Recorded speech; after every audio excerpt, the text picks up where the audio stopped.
Hey guys, it's Blue again, and I'm here to go through our newly updated Aster Phoenix deck. So, we've been pushing out, of course, all the GX deck profiles for the new GX decks, updated ones for decks that you saw during that big wave. Now, Aster did not make an appearance in that wave.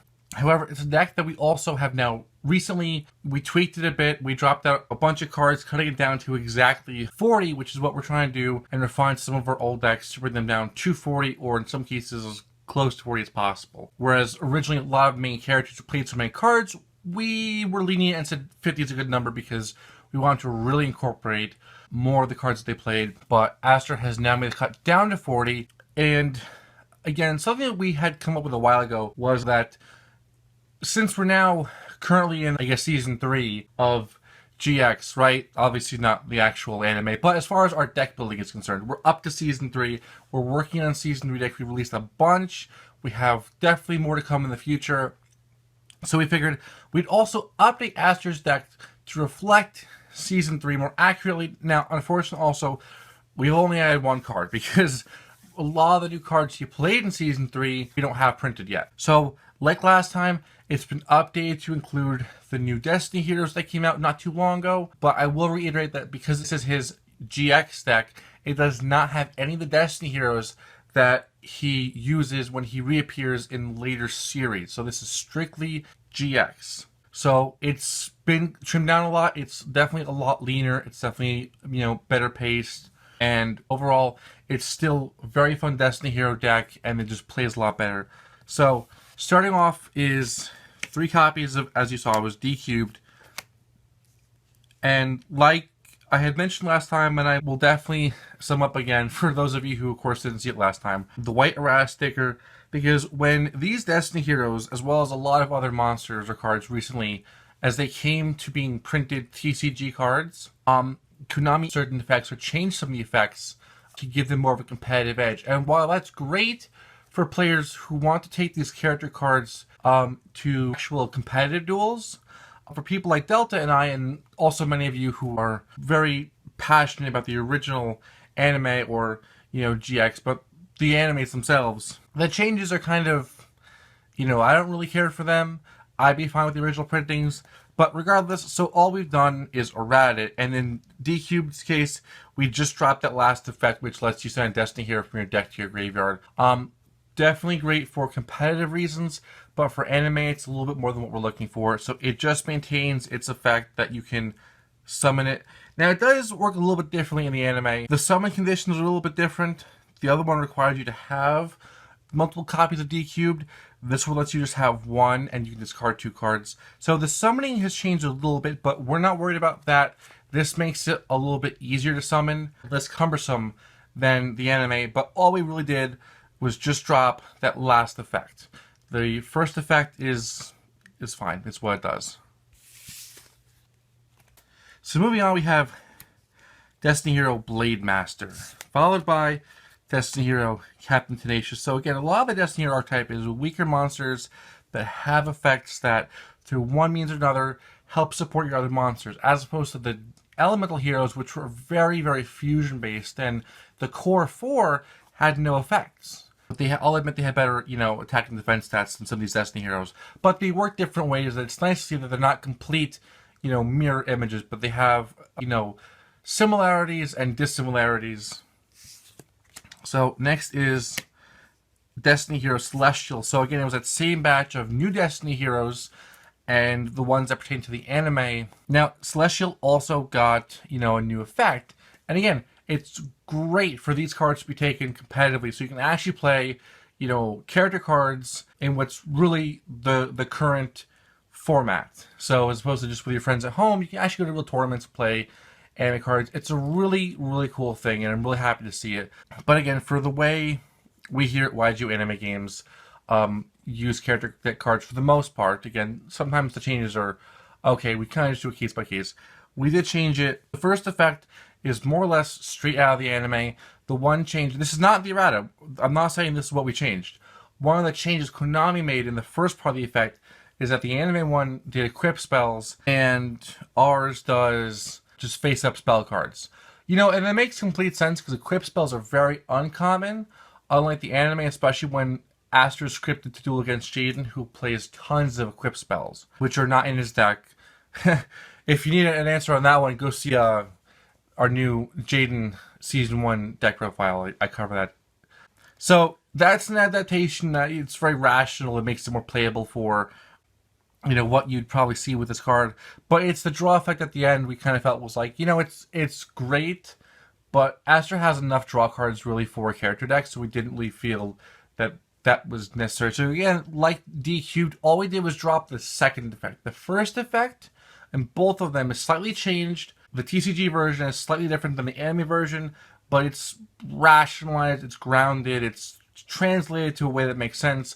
This second part of the effect is just something completely new Konami threw on there to give these cards, you know, a way to be useful in real duels. The last one of those newest ones is Destiny Hero Dark Angel. And of course, you'll notice there's no sticker. We didn't change anything about it because it works similarly in that you get it in the graveyard, you can put it on your opponent's field. Now in the anime, it went on the opponent's top of the deck, and that was because Aster needed a card that could stop D-Force, which is what was keeping Plasma invulnerable to card effects. So that really had a very anime-specific dynamic. Ours lets you put on your opponent's field, and then it can negate your opponent's spell cards from there because of its wording. And that's really relevant because there's no need to put it on top of your opponent's deck. That was an anime thing. It was really cool in the anime, but not something really going to need outside of the anime.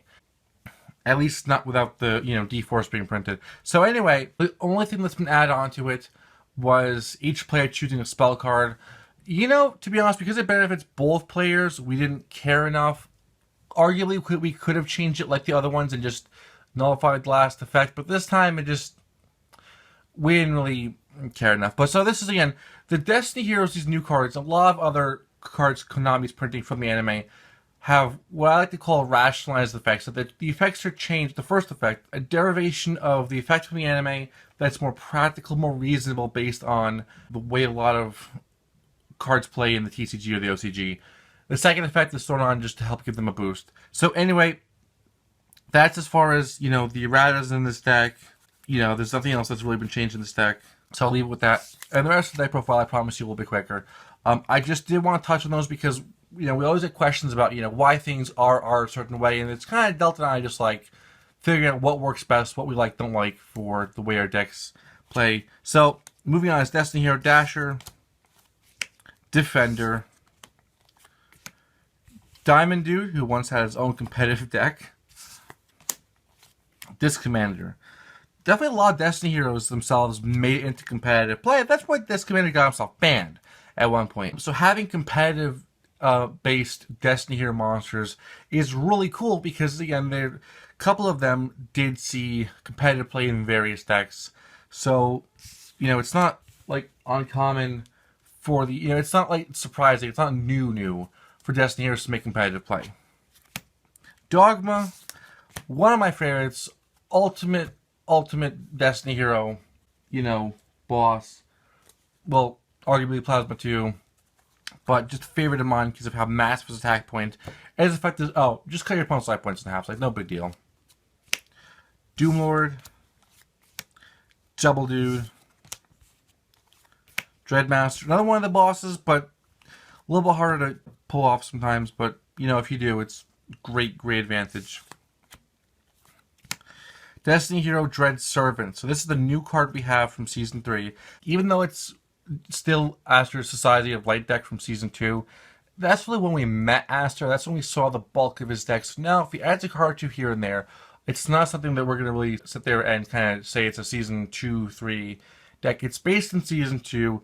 Now we have a card from Season 3, and just one because a lot of the stuff really isn't printed. Destiny Hero Dunker. Fearmonger. Malicious comes in 2s, again, or 3. For anyone who used to play competitively way back in the day and when Malicious came out and he was everywhere.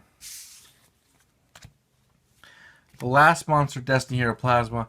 Again, being a card made by Aster's father, stolen by the D, and eventually won back by Aster after defeating the D who was using Plasma against him. So it's not until the end of Season 2 Aster actually has this card.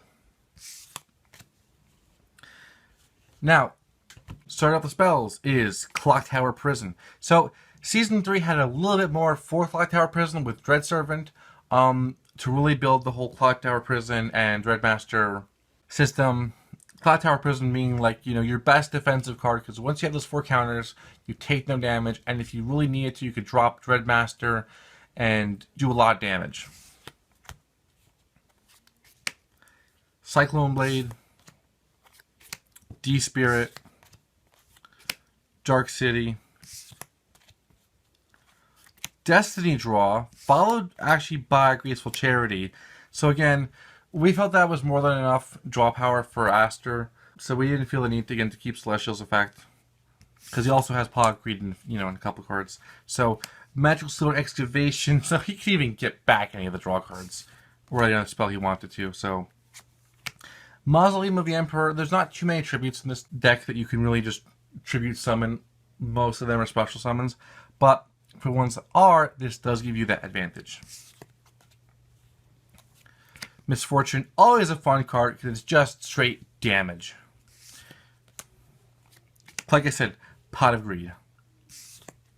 And lastly is Terraforming. Because this deck does have 3 field spell cards, and it was a card that Aster played, so we want to make sure that, it definitely still had Terraforming, because there's 3 field spells, and now you could have your choice of which you felt better situation most.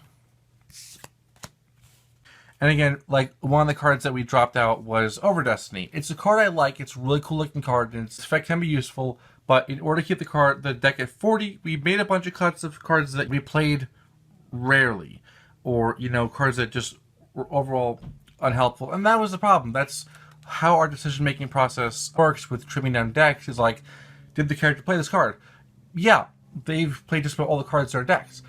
But if it's a card that we ourselves don't play, because it's a very situational card that worked in the anime but not real duels, and we never play it, we maybe set it, it doesn't go anywhere, we discard it, it's like, then what's the point of even having it if it can't be played because it's very specific to use? So I'm not saying Over Destiny is that specific to use, but as a general rule, if they're cards that we hardly played because they were difficult to use, we drop them.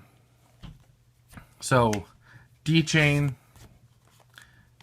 D-Counter, D-Fortune, a lot of D's over here, D-Shield, Destiny Signal, thankfully didn't make it D-Signal, Draining Shield, so like Jaden, they both have that card, great, useful card, and again, some cards were cut, one of which I will say was Eternal Dread. It's great because it puts 2 counters on Clock Tower Prison.